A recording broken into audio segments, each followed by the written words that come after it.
શેમાં આવી બેટા? શું લાવ્યું છે? એવું તને ખબર છે? કેમ તાર ફેવરેટ છે? મૂલીને જ આવું એમ? અને આ રોઈ આપણે દોડી શું કરે?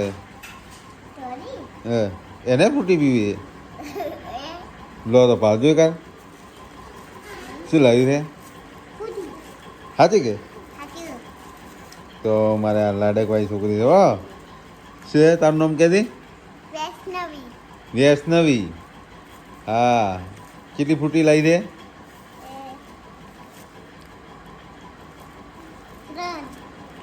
3 એકલી પી છે? હે તો એવું છે એમ? સારું હેડો તો હવે ખાવા ખાઈ લો ફટાફટ પીશો. જય માતા.